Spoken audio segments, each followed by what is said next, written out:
Hello, everybody. James Halifax here.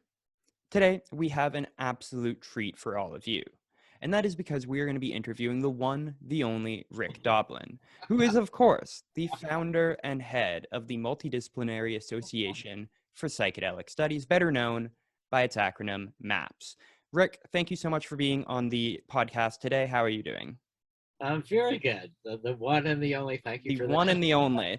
Well, maybe there's a couple other Rick Doblins that share your name out there, but as far as I know, you're the one and the only. Yeah, it's a pretty uncommon name. So yeah, For sure. So and I I like guess to say that one is enough. you don't want to have any clones of yourself out there running around. Well, often I have wished that I could be in two places at once. haven't we all? Maybe with some of the coming technological changes over the coming decades. Fingers crossed, or maybe fingers crossed that it doesn't happen. Who knows if that will turn out horrible or wonderful. Yeah. But talking about the kind of societal changes that are coming along with technology, I think that fits really into our conversation, really well into our conversation today of psychedelics, because you have essentially spent the last 3 to 4 decades, most of your adult life, leading this charge. Some would even call it a crusade to normalize psychedelics, both in a as medicines for specific ailments such as depression and PTSD, but also on a wider societal level basis. And my question, I guess, is this is obviously very personal to you and you've had personal experiences with psychedelics. So I was wondering if perhaps you could share a story of what your best and perhaps most transformational psychedelic story has been. When did it take place? What substance did you use? And most importantly, what lessons you took away from the event? Wow, that's a great question. That's a great question. One of my favorite talks that I ever gave was to Students for a Sensible Drug Policy, and it was about lessons for political activism from different psychedelic trips that I had. And so there was 4 or 5 of these different trips. Trying to boil it down to like the one most important one is a little bit difficult because I've learned so much stuff from different times and at different people and different lessons at different times, different substances, different contexts. But if I were to sort of put my finger on which psychedelic experience in some ways was the most important. Well, let me talk about two. The first time I ever did LSD and the first time I ever did MDMA. And the first time I ever did LSD, I was 17 years old. I was in college. I'd grown up believing that if you did LSD 6 or 7 times, you were certifiably insane and that it hurt your chromosomes and that it was hallucinations, all delusions. So that was my mindset. That changed when I read One Flew Over the Cuckoo's Nest by Ken Kesey in my senior year of high school, and I loved it. And when I gave it back to the friend of mine that loaned it to me, he said the book was written partially under the influence of LSD. And I was like, that's impossible. So that opened my mind. So when I took LSD for the first time, I was very shy, very immature emotionally, very much up in my head. But I thought, I was pretty, well, what I should say is that I was very much interested in spiritual quests, in nonviolent resistance, what to do about Vietnam, all these things. And the first experience that I had with LSD was not your classic kind of, oh, I'm one with the universe and it's a beautiful, blissful thing. It was extremely difficult. And in particular, the difficulties were about letting go of the ego sense. I did this at college. It was in a very supportive environment. This is 1971. I didn't have any worries about the police or anything like that. The campus police were there to protect us from the real police. But it was an experience that I would say led me to think that there was some different way of processing information that linked up to my emotions and linked up to this kind of beyond egos kind of thinking. So it was just tiny, like you could say, pinpricks of light into the night. these two different. But what I recall is that it really opened me up to my feelings. That was my sense, that this first psychedelic experience provided access to emotions, where I'd mostly just been sort of dry cognitive thinking. I think I'd gotten quite far that way, but that was that. And it also opened me up to this idea of letting go, of the immediacy of the now, the flood of information. Um, and it just seemed like the discovery of a new tool, even though the experience itself was filled with a lot of fear and anxiety and worries about letting go. So would you say then that you really kind of lived into the maxim of sometimes difficult trips can be the most beneficial ones? Yeah. Yeah. Now, keep in mind also 1971. So the psychedelic idealism of the 60s has crashed and burned. The drugs have been criminalized. The research has been wiped out all over the world. And so, in this initial sense that I was experiencing this substance, it was very difficult. I do think that, one of our tenets is difficult is not the same as bad. A lot of people think this idea of if it's difficult, it's bad, but you do learn a lot. So and then I had a series of trips that were more and more difficult at an early stages, as I kept trying to do larger and larger doses to try to get over the resistance. But I ended up just getting more scared and stuff. So it didn't help in that way, but it really made me think, my bar mitzvah failed to turn me into a man. The traditional religious rituals didn't really work, but this was energizing those kind of energies that helped me ask these existential questions. Who am I? What's my place in the world? What am I going to do? So the before and after, would you say that you were a different person before taking LSD and maybe a couple weeks after taking it for the first time? I would say not so much a different person, because I resisted so much of it, but a more hopeful person. That here was this potential tool. So I recognized the potential value of it, but I wasn't able to get the full value out of it because I was too emotionally immature. But I recognized it. That's why I kept going in for more and more sessions. So flash forward like 11 years later, 1982. And that's where the first time I ever tried MDMA. And now I had spent 10 years plus since, I dropped out of college in 72. In the middle of my first year, that's where I read Stan Grof's book and decided to devote myself to psychedelics. And I spent basically a decade trying to get grounded, to get to be where I could be open to letting go during these experiences. And I had relationships, I'd had romances, I had grown in substantial ways. I built houses, I got more grounded in the world. And this first time with MDMA was just absolutely remarkable, particularly since I had dismissed it as being trivial. When I had first heard about it, the stories where it helps you feel love, helps you feel connection, helps you talk to people, helps you to be a better listener. And I was like, hey, I'm all of those things already, and I'm in love, and I'm a good listener. And, so I like to say that I was stupid enough to underestimate it, but smart enough to buy some. The part that also made me underestimate it is I saw a group of people, this is September of 82, a group of people sitting around in a circle doing MDMA. And they were talking to each other. And what was the setting of this? This was in like a college dorm or a retreat, or? Oh, no, this was on the weekends. This was at Esalen, a human growth potential center in Big Sur, California. But this was on the weekends. During the week we were working with Stan and Christina Groff on breath work. So this was off the property and on the beach, and a bunch of people were doing MDMA and they were talking to each other. So this was right before MDMA became illegal, got added to the illegal substances list, right? Well, that happened in 85. So this was in 82. So not quite right before, but it was already leaked out of that. It was already being sold as ecstasy.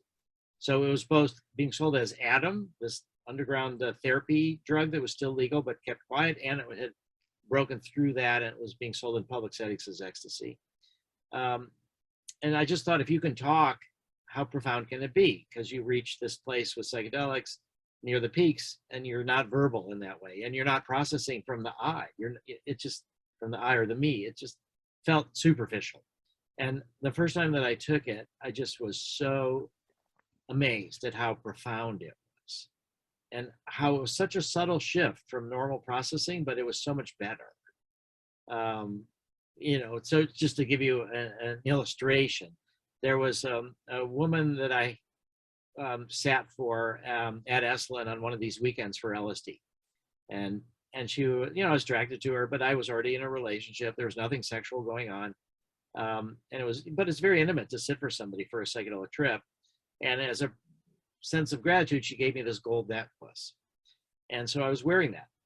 And then when I come home to my girlfriend, she's like, "Hey, what's this gold necklace? And where'd you get it?" And I'm like, "Oh, this other woman gave it to me."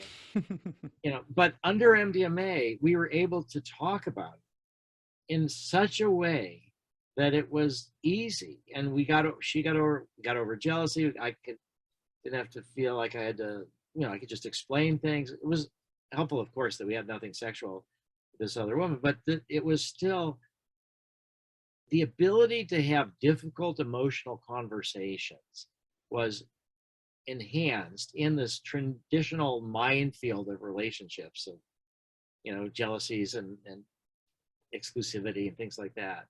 And I was just so profoundly impressed that I felt like, hey, now I'm learning about MDMA before the backlash, but the backlash is inevitable. I learned about LSD after the backlash, and so I want to get more involved in this. So I'd say that was really a critical experience. So would you say then that the experience you had with MDMA was one of the events that led you directly towards founding MAPS? Yeah. Oh, yes, for sure.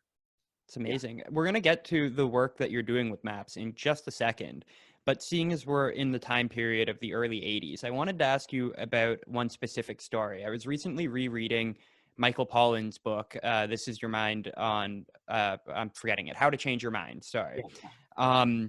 And in the first couple chapters, for a few paragraphs, he mentions this really interesting story that happened in 1985, where you and a colleague, I believe, created this scheme or cooked up this scheme to send tabs of MDMA to the Soviet Union so that their scientists and nuclear negotiators could have some sort of altered consciousness experience to make creating peace between the United States and the Soviet Union more possible. So I was just wondering if you could tell the story in your own words, perhaps. Okay. Did you know that recently appeared in the Bulletin of Atomic Scientists? I did not know.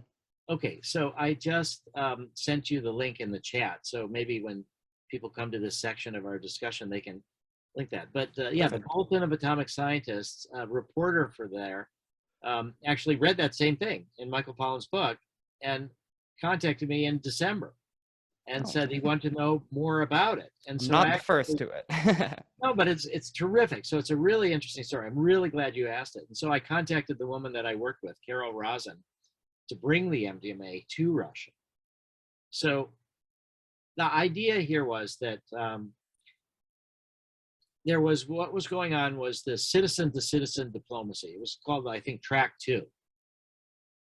And at Esalen, they had the Soviet-American exchange program where they would bring scientists and arms control experts and military scientists and military people to Esalen from Russia, from America, and they would meet in this sort of gorgeous neutral ground.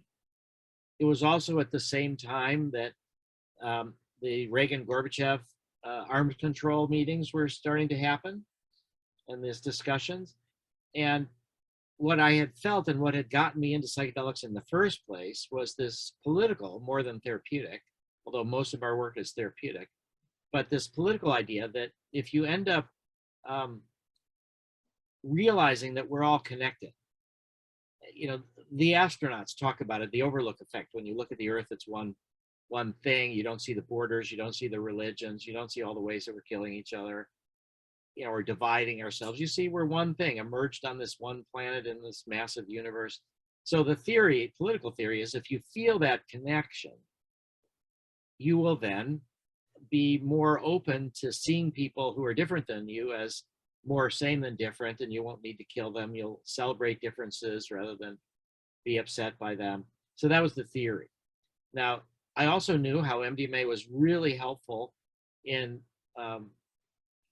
PTSD. I'd already worked with someone with PTSD in '84, and I knew that, fears and anxieties that you have about the other can get in the way of seeing them. So it's not just this mystical sense of connection, but also working through your emotions and your fears. And also, I'll say that these arms control negotiations, and we learned about this later, the Reagan-Gorbachev negotiations were taking place in different places all over the world with teams from US and Russia, but it turned out that they were always scheduled on the full moon. And they would end up negotiating late into the night under the full moon. And I thought, wow, this is actually smart to do it that way, because you're talking about obliterating the planet with nuclear weapons. And now you can sort of get this more cosmic sense of the Earth and the full moon, and we're all connected, and you think on a more planetary scale. Later, it turned out that the dates from those meetings were set by Nancy Reagan's astrologer. It's totally true, and you can look this up, that Ronald Reagan's schedule, portions of it were set by Nancy Reagan's astrologer. That's wild. Isn't it? So I think that had an effect on their negotiations. So I would say that to the same extent, we were hoping that MDMA and building this alliance and would have an effect. And, you still have to be negotiating about real world things, number of warheads, number of this, number of that, and do you really want to kill each other and obliterate the world and all that. So Carol Rosin was a Jewish woman who had been in her mentor near the end of his life was Wernher von Braun, the Nazi rocket scientist.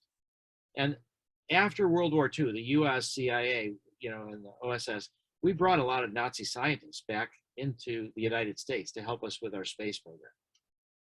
Wernher von Braun was one of those. So he's definitely a Nazi scientist and was willing to contribute to them taking over the world. But they were defeated. He comes to America.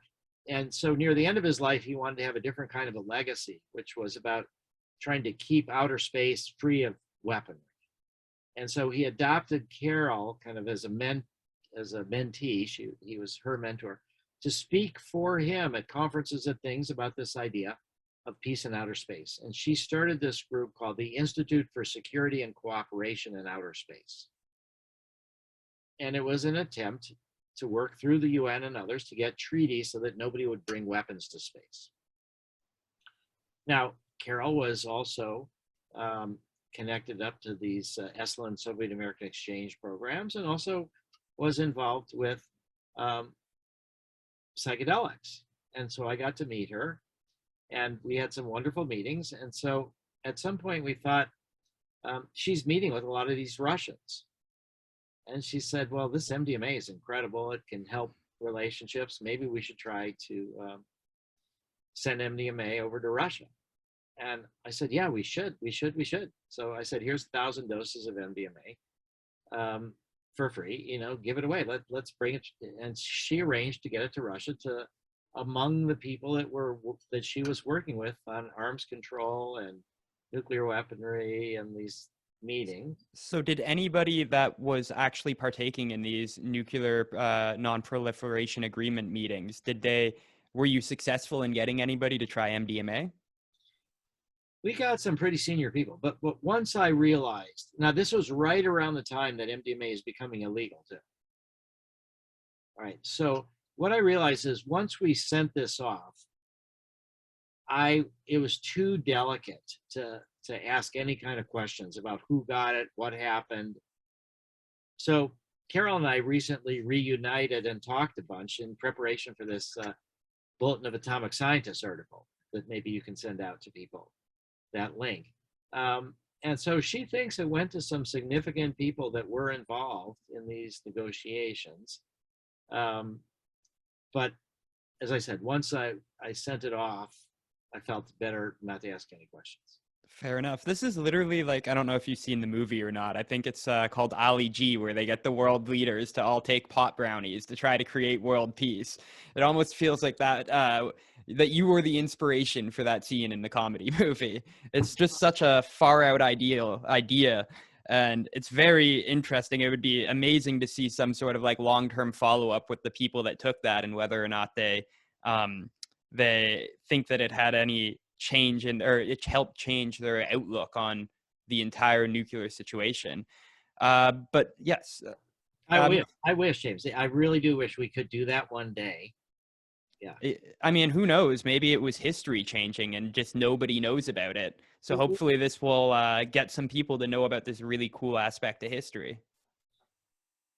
Well, I do think that, like the full moon, negotiating or the full moon, it could have had an impact in that way. And I do know that there were some people on the US team that had also profound experiences with psychedelics before they ended up in the State Department as part of the team there. So I do know that that was the case. Probably just one on the Okay. US team. Still one of the coolest stories I've ever heard in the psychedelic space. But talking about shifting perceptions and transformational change, you guys at MAPS have recently been doing a lot of really important work. Specifically, you finished this phase 3 clinical trial using MDMA to treat PTSD, the world's first ever phase 3 clinical trial for a psychedelic substance. And the results were nothing short of breathtaking. If I remember them correctly off the top of my head, 67% of people improved so much that they, quote, no longer qualified to be diagnosed with PTSD. Another 21% of people improved significantly, I believe 50% or more improvement in their symptoms. And we've been talking about these numbers all of the time, but I was wondering if rather than talking about those details of it, if you could perhaps humanize the story a little bit, talk about some of the individuals that this has helped treat, and either that clinical trial specifically, or if you're not allowed to talk about individuals, even keeping them anonymized, in general, transformational stories you've seen using PTSD or using MDMA to help treat PTSD. Yes, I think first off, what you're saying makes an enormous amount of sense, because a lot of times people do respond much more to stories than they do to statistics. All right, so I'm just putting also in the chat, this is a link to a recent CBS News Sunday morning, and it has one of the veterans in the study talking about his experience. It's really, really good. And then there was also, let me get the Today Show, and I'll send you that as well. So we did have this incredible, a different veteran in the Today Show. And so I think to hear from them in their own words, so I just put in both those in the chat, but I think that would be the best. But I will paraphrase what they have to say right now. So there was one of the veterans that was in the study who had attempted to kill himself 5 different times. And luckily had not succeeded. But whatever the VA was giving him wasn't working. And he had a meeting at his VA. And the person he was meeting with passed him a piece of paper and said, don't read this while you're here. Just take it out and read it later. And that was kind of weird. And he did that. And when he opened up the paper, it said, Google MDMA for PTSD. And then he found out about our research and volunteered to be in our research. And he was, I think, the last veteran in our veteran study. What it did for him is it made him able to confront the trauma in a different way than he had ever before, find a new purpose and meaning. And now he doesn't have PTSD, and he's become actually an advocate for MDMA research. So it was able to take somebody who was really at life's edge and become not suicidal, to work through it, and then to become more active in life. And in your role as essentially the leader of MAPS, did you get to interact with any of these individual patients, or there was an arm's length distance between you and any individual that was taking place in the studies? Well, when the studies are going on, I am not, for protecting the privacy of the patients. I don't get to know who they are or anything Hmm. about it. I do get to know, okay, we've enrolled X number of people at these sites, but I don't have any kind of information. On the other hand, after the study is over, some of the people want to make public and talk to the media or whatever. And so only when they voluntarily reveal themselves do I get to meet them. Okay. I guess what I'm wondering is if you've had any exposure to people in these trials whose lives were absolutely transformed, and if so, what effect that has had on you personally. Oh, well, the first person, I talked about this in my TED Talk. So if anybody wants to check out my TED Talk, but the first person that I worked with PTSD was in 1984. And um, Marcelo Otalora. So she's one of our therapists now and trains other therapists. She became a therapist from a patient. So I saw her um, get better and keep getting better on her own, and deciding then to become a therapist and going to school and all of that. So now that's 1984. So that's around 38 years ago. And it was so inspirational for me because once MDMA became illegal in 85, part of the rationale was it's a terrible brain damaging drug. It's going to cause neurotoxicity, functional consequences. People are becoming addicts, vegetables, Parkinson's, all these different stuff.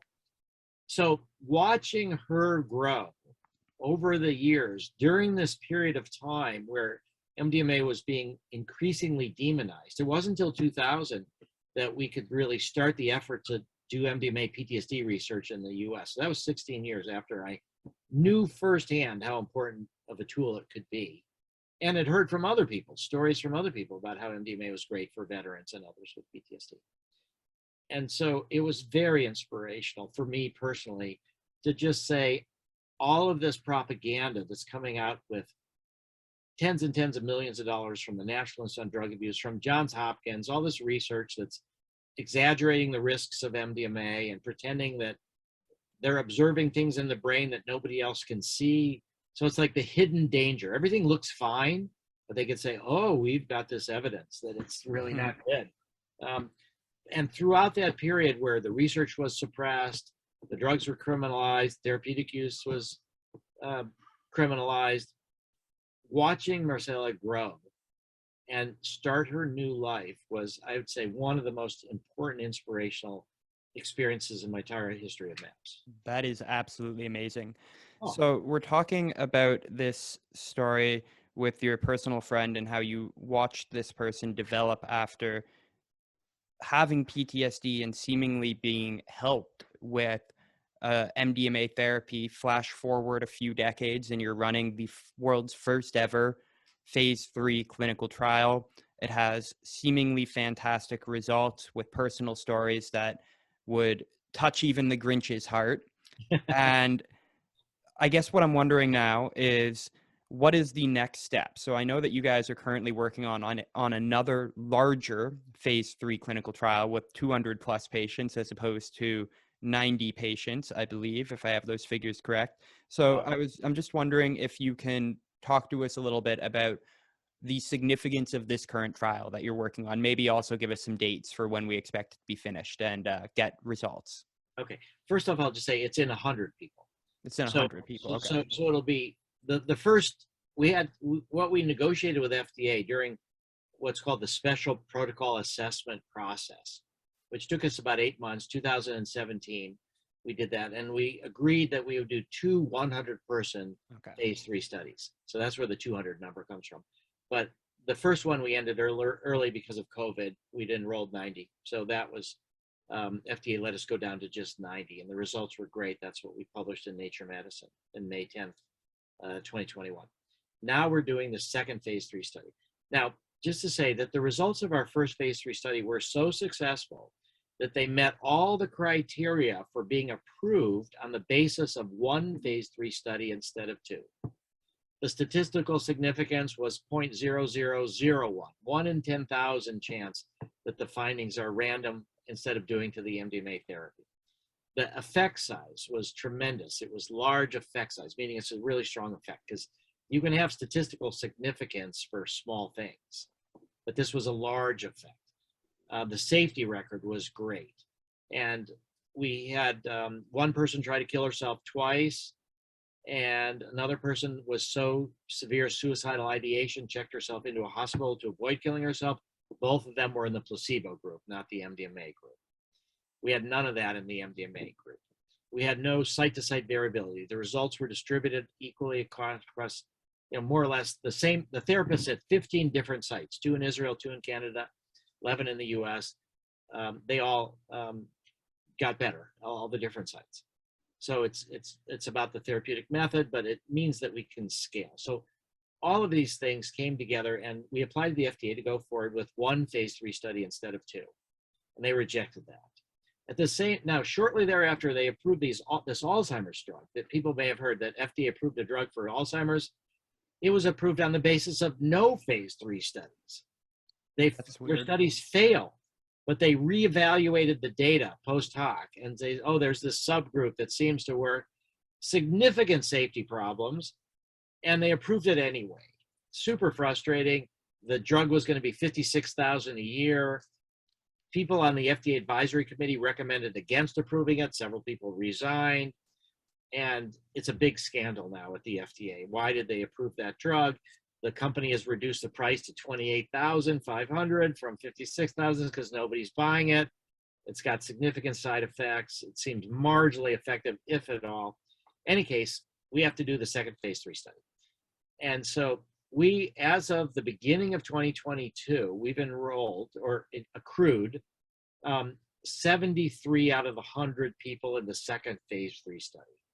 In May of this year, we will have what's called the interim analysis, where 60% of them, 60, have reached their primary outcome measure, and all 100 have been enrolled. The study will be done in October, and that's when we'll have the final data analysis. But if the interim... Go ahead, sorry.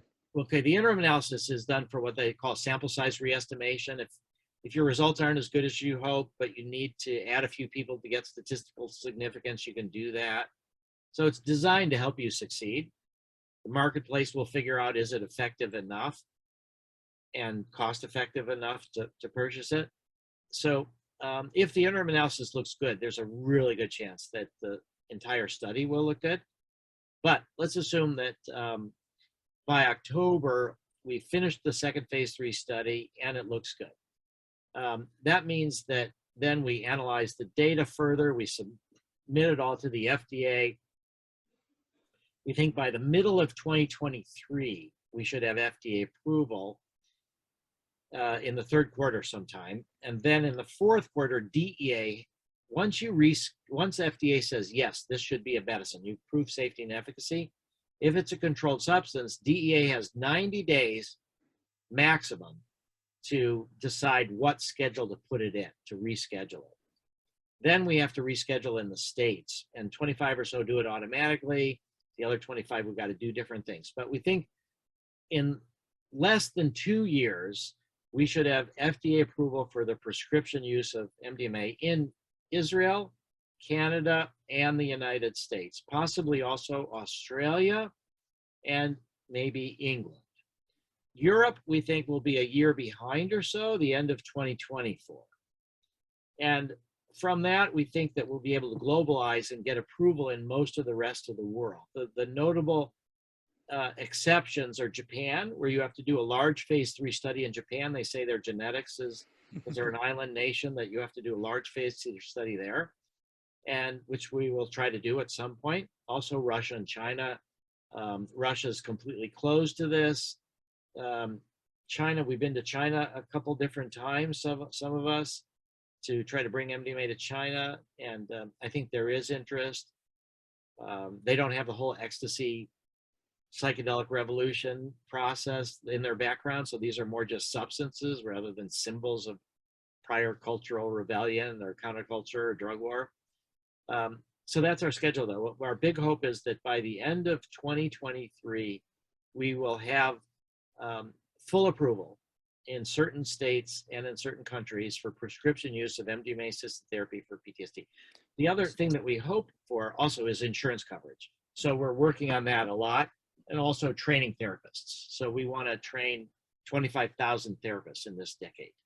So I'm just curious what it would mean in an immediate sense in 2023, or let's say early 2024. Let's say the timeline has gone as you predict and the FDA has given full approval for MDMA psychotherapy. Do you think that the floodgates are going to open, and in 2024, 2025, we're going to see tens of thousands of people with PTSD being treated with MDMA psychotherapy? Or do you think there's still significant bottlenecks in therapist training and other areas that will limit the total number of people that have access to this therapy in the next 3-4 years?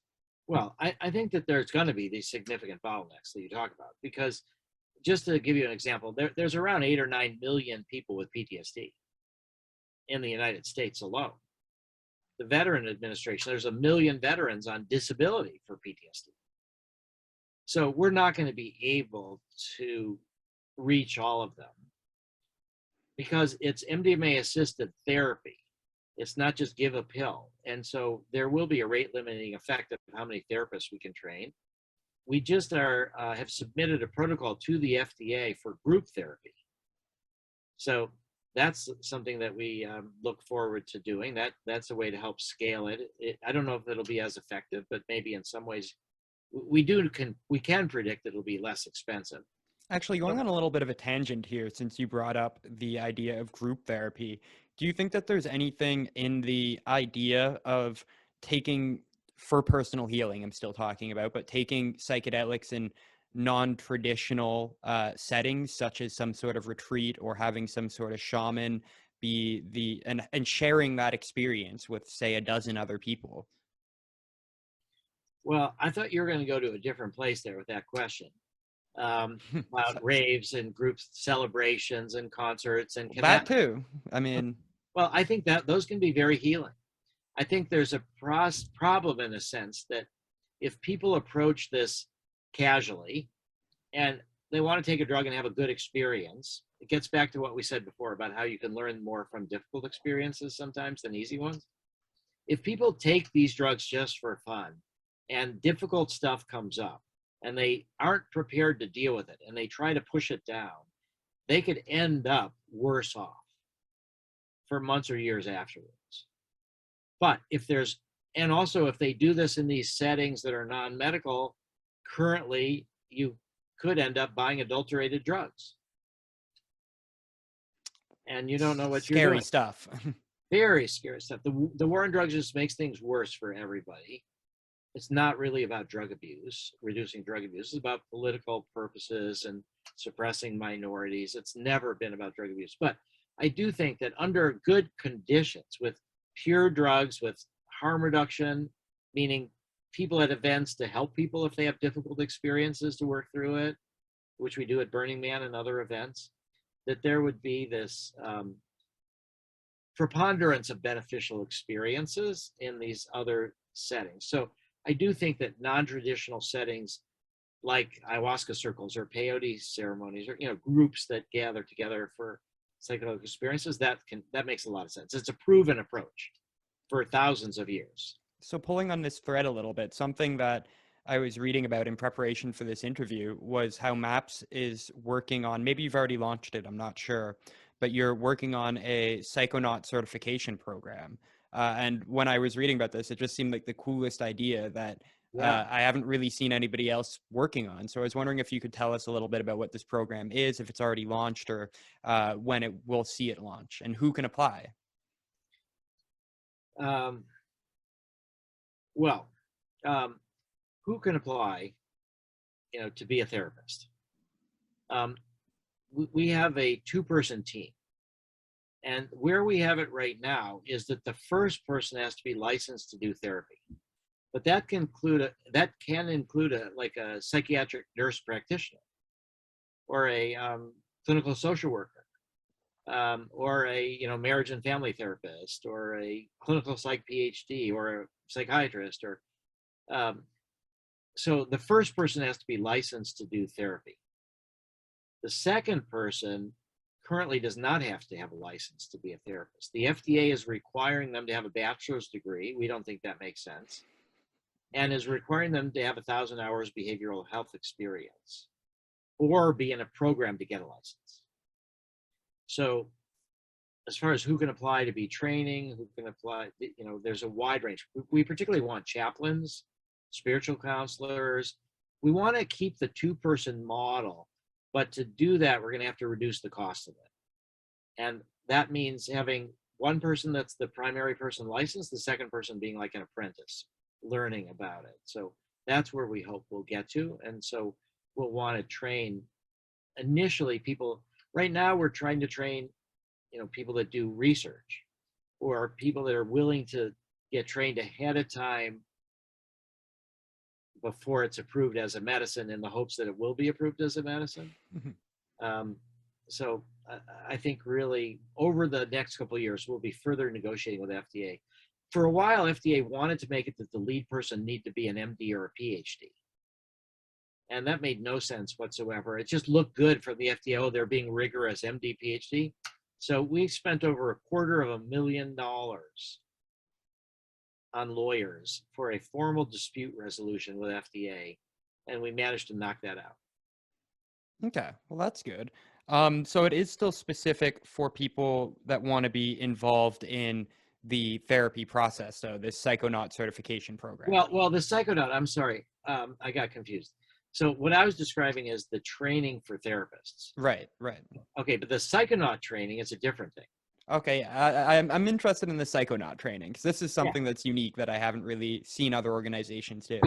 Yeah. Okay. So what we're wanting, so there's a lot of places right now, like Denver made mushrooms the lowest enforcement priority, then Oakland, then Ann Arbor, then Oregon psilocybin initiative. There's Chicago. In a lot of places, psychedelics are becoming plant psychedelics in particular, becoming decriminalized. So we want these drug policy reform efforts to work out really well. And if people have a lot of difficult trips and they don't know what to do in these areas, in these jurisdictions, it could be a problem. So we have a training program called the Psychonaut training that is going to be for 15, 16 hours with a certificate, with a bunch of exercises and stuff, and sort of the basics in training people to help others in terms of peer support, but also planning their own experiences if they want to do it. So we're not saying we're training you that you should be doing this, but we're saying if you do want to do this, here's things to keep in mind. It's basically, we don't condone the use of illegal drugs. Well, no, we're not even having to do the wink. We're saying, Okay. We think drugs should be legal.